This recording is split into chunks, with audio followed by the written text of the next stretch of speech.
আমরা জানতে পেরেছি। আমি একটু লাস্টে আপনাদের দেখানোর চেষ্টা করছি যে জায়গাটি যে মেয়েটি ফাঁসি দিয়ে মারা গিয়েছে, আমাদের জানিয়েছেন যে আসলে ফাঁসি দিয়ে মারা যায়নি, তাকে মারা হয়েছেন।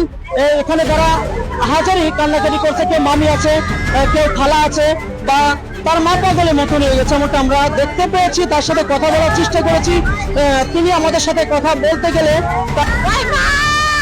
আমার মামি গো, মামি গো, আজকে হাসাইছে, 1000 টাকা হাসাইছে, বাকি মামি গো, টাকা দিলে যাইবো, টাকা দিলে যাইবো, বাকি টাকা না দিলেও যাইবো না। এই বিষয়ে কি ফাঁসি চান না? ফাঁসি চাই, আমরা ফাঁসি চাই রে ভাই। আপনার কি জানেন এই বিষয়ে কি?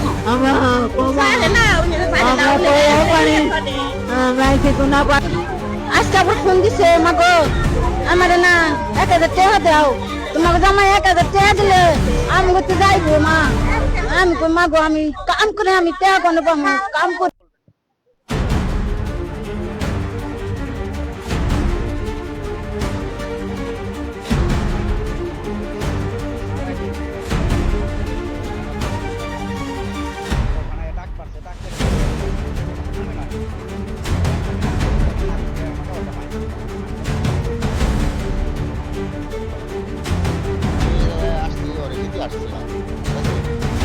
আমার আজকেও হয় অনেক আসছি আমরা ধরে দাবটা কিন্তু কোথায় করছি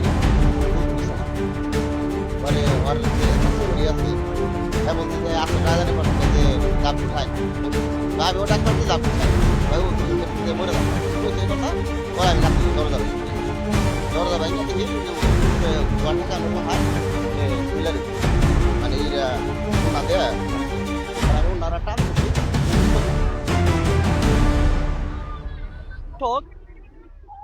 আমরা এখন রয়েছি আশুলিয়া শিমুলিয়ার গোয়ালবাড়ির যে গুচ্ছগ্রামটি রয়েছে, সেই গুচ্ছগ্রামে রয়েছে। ঈদের আজকে একদিন বাকি, ঈদের পরের দিন যে ঘটনাটি ঘটেছে, একটি আলোকিত একটি ঘটনা ঘটে গিয়েছেন। সেই ঘটনাটি আসলে আমি আপনাদের দেখানোর চেষ্টা করছি যে গুচ্ছগ্রামে এখন রাত 8টা বাজে, 8টার দিকে একটি মেয়ে